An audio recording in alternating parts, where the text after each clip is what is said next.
Bonjour à tous. Alors c'est avec un grand plaisir que nous accueillons Anne Robillard ainsi que les Chevaliers d'Émeraude.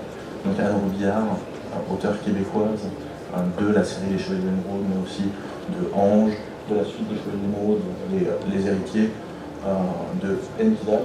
Enkidiad. Je n'arrive jamais à le prononcer, je suis désolé. Hop là. Vous m'entendez aussi? Exactement.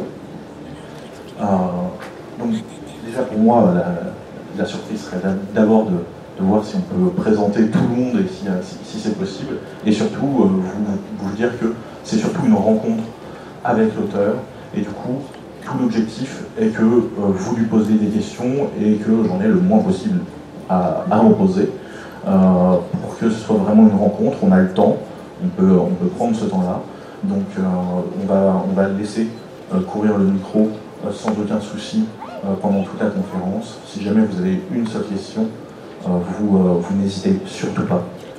Et pour le moment, on va commencer par une petite présentation de toute l'équipe. D'accord, on va commencer par... Est-ce que tu peux t'approcher, Cathy?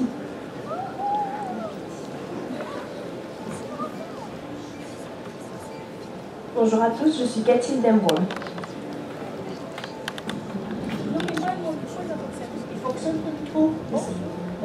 Bonjour, je suis la déesse Agnaguara. Et c'est elle qui va se promener pour aller vous voir, pour vous porter le micro. Oui. Bonjour, je suis le chevalier Lassa d'Emeraude. Pour ma part, c'est Kira d'Emeraude. Je pense que vous l'aviez deviné.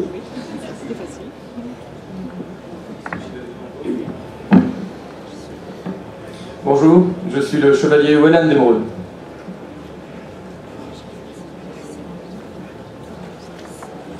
Bonjour, je suis Moïri, la grande enchanteresse elfique. Quant à moi, je suis la déesse Aquilée, la déesse Aigle. Et moi, je suis le chevalier Jennifer d'Emeraude.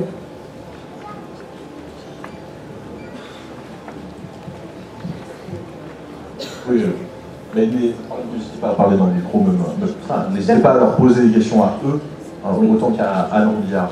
C'est des choses que vous vouliez savoir, sauf la suite de l'histoire, vous pouvez leur poser des questions.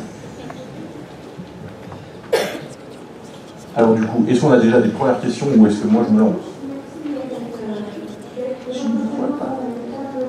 Il suffit de lever la main. Et Agnaguara va voler vers vous. Je ne vole pas. Bah, dans ces cas-là, on va... Ça prend une personne brave.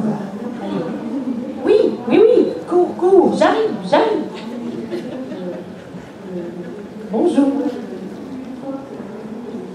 Bonjour, je voulais savoir d'où vous était venue en fait l'idée d'écrire sur les chevaliers d'Émeraude, faire la relation entre des pierres précieuses et des chevaliers par exemple.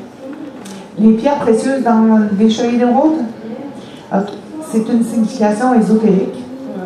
Si vous cherchez un peu, vous allez voir que chaque pierre a sa propre signification. Comme émeraude, c'est la pierre de la connaissance, donc c'est mon royaume central. Rubis, ben, c'est la pierre la plus forte, donc Wellan. Alors, si vous regardez partout, il y a seulement, évidemment, Zénor, c'est un prince, Phal aussi, ce sont des noms, mais pour la plupart, si vous allez chercher la signification de la pierre, vous allez trouver, ah ben oui, ça va bien avec ce royaume-là. Et tout dans les chevaliers est recherché. Si vous regardez le nom des rivières, même le nom des personnages, vous allez être très surpris. C'est une petite couche ésotérique sous l'histoire. Je l'ai mis en avant en valeur. Bonjour. C'est ta main. Je t'ai vu avec ta On a main. vu une main se lever en devant.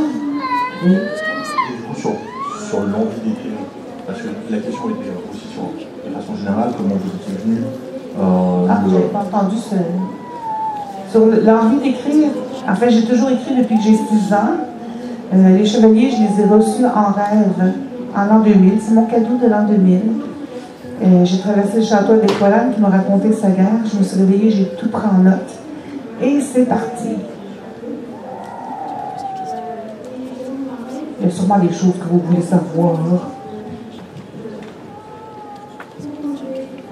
Et du coup, comment, parce que nous on est en France et on a eu 4 ans avant d'avoir une publication en français. Comment se sont passées l'édition d'abord au Québec et après le temps d'attente jusqu'en France? En fait, les Chevaliers sont sortis en 2003 au Québec, mais le temps que la France les découvre, parce que ça s'est fait seulement chez nous, là, j'ai négocié avec Lafon et on a commencé. C'est sûr qu'il y était quelques romans en retard, mais ils se sont rattrapés au fil du temps.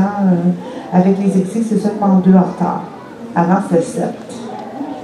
Et ce que je reçois, c'est beaucoup de commandes. Les gens nous appellent pour faire venir le livre du Québec. Je signe souvent les livres du Québec ici en France. Aux surprises. Les gens ne peuvent pas attendre.